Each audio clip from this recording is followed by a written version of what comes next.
What's going on, WooferArmy? It's Space Fox with another objective. Today we are asking the question, could the Space Marines defeat the Guyver? Warhammer 40k versus anime. Yes, a fury video by yours truly. Cue fake evil laugh. The so-called G-units were designed by an unknown alien race to be used as a more or less basic all-round hazard spacesuit. Those so-called creators also made almost every living being on Earth, including dinosaurs and humans. They also created the Zoonoids, an evolved species of humans, basically monstrous superhumans, kind of like werewolves, but all sorts of species mixed together.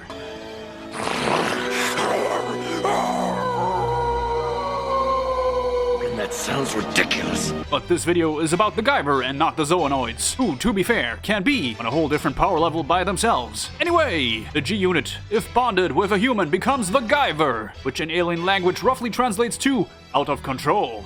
All information for this video on the Guyver is mainly based on the manga, with some loose intel from several anime adaptations and even 2 live-action movies, of which the first is shit, but the second one, Guyver 2 Dark Hero, is actually a very cool movie. Also, throughout the story of the Guyver manga and anime, there are actually several Guyvers, but we're going to focus on the main character, Sho Fukamachi, and his so-called Guyver 1. The G-unit is a living weapon, a living bio-boosted armor. When a G-unit merges with a host, it fuses with their being, essentially becoming one.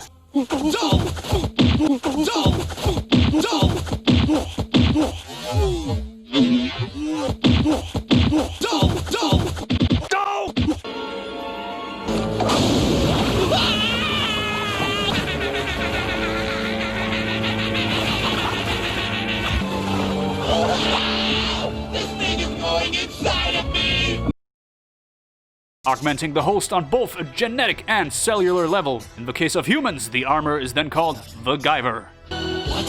What the hell is that?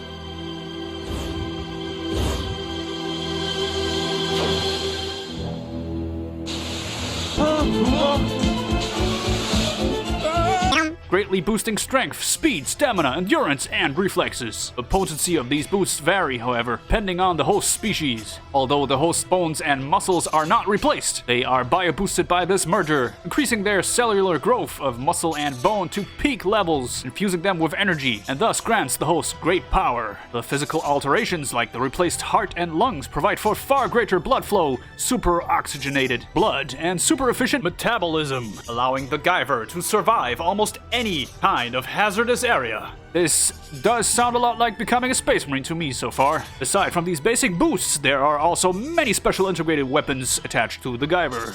Boosted momentum, allowing the Guyver to punch or kick far harder than normal speed and mass would normally allow by tenfold or even greater. Meaning the Guyver could zip around a whole squad of Space Marines, giving them a hard time to even hit him, while being able to toss around a Space Marine like it was nothing. Extreme multi-directional senses, as well as allowing to sense electromagnetic fields and sound waves. Are you a scout trying to snipe at the Guyver? Think again! The Guyver does not need to see you to fight you. He already knows of your location, and you are probably already dead.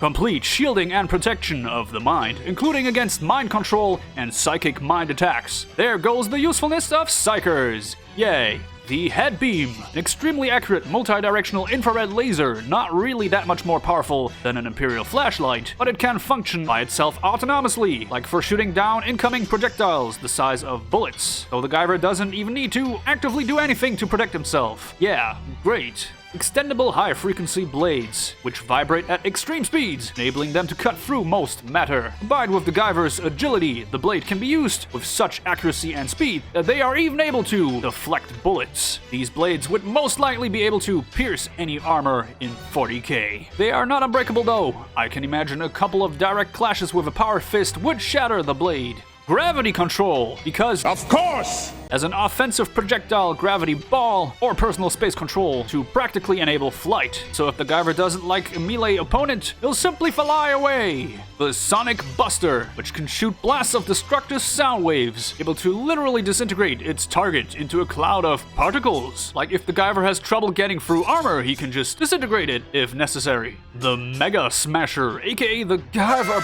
Booby Blaster. Elizabeth, not a day goes by that I don't appreciate you. If you say so.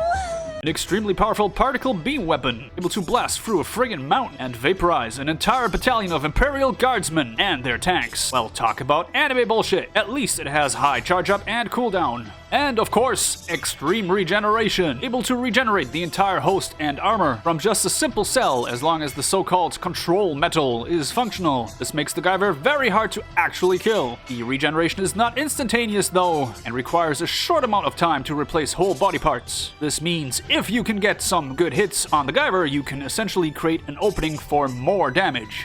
And then there is the automated self-preservation mode. If the Guyver's brain was damaged and lost consciousness, for example, the suit itself would enter a state of self-defense, attacking anything trying to harm it with absolute precision, even more effective than the host himself could control his own body. Were you trying to snipe at the control metal and accidentally destroy the brain? Now you're shit out of luck, because now he is even more powerful. Anyway, but that's not even all of it. We haven't even touched upon the Guyver Gigantic yet.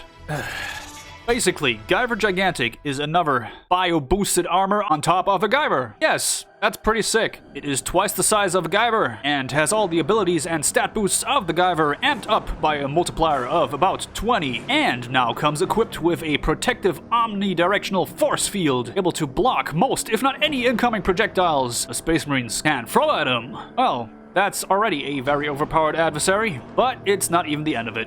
By the Emperor.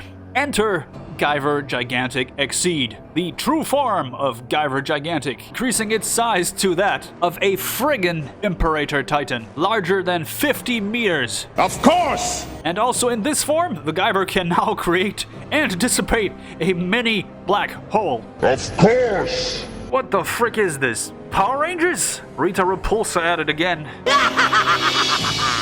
I say grow!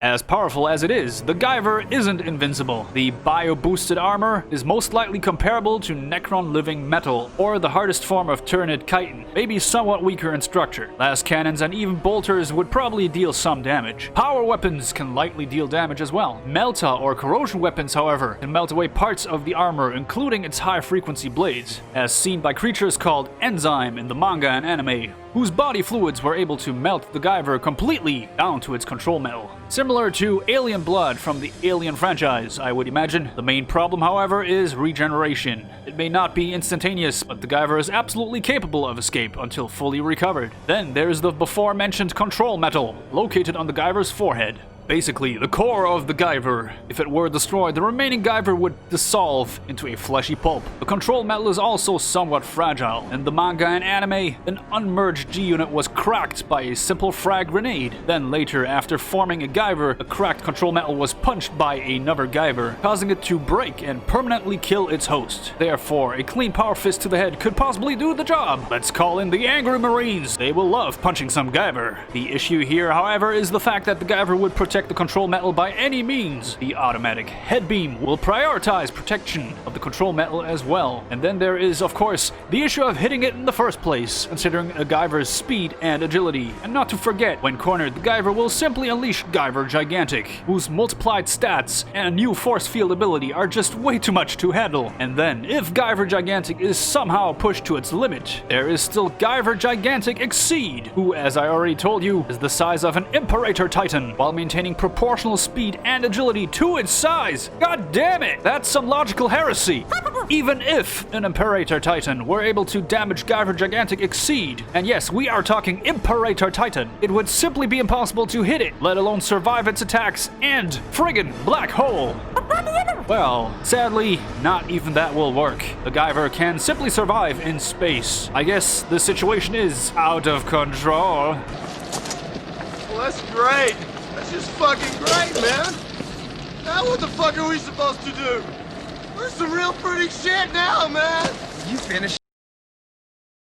running all possible scenarios and adding some chance. Sadly, the Space Marines have a very low chance of victory. They would have to at least crack the control metal during the first stage of battle against the Guyver's base form, as even if only cracked, the control metal will occasionally malfunction and create openings for more damage. Plus, we cannot forget the fact that the Guyver is highly outnumbered, which he does make up with his speed and agility. So, for the final verdict, I am giving the Adeptus Astartes a highballed winning chance of 2 out of 10. The loyal Space Marines may yet be victorious. However, not without high numbers of casualties, where losing so many brothers would be a powerful blow to any Space Marine chapter, let alone if they were to face multiple Guyvers. And there we have it. So, what is your opinion? Could the Space Marines win? Let everyone know in the comments below. Thanks for watching. I'll be seeing you next video for the Emprah, and Fox out.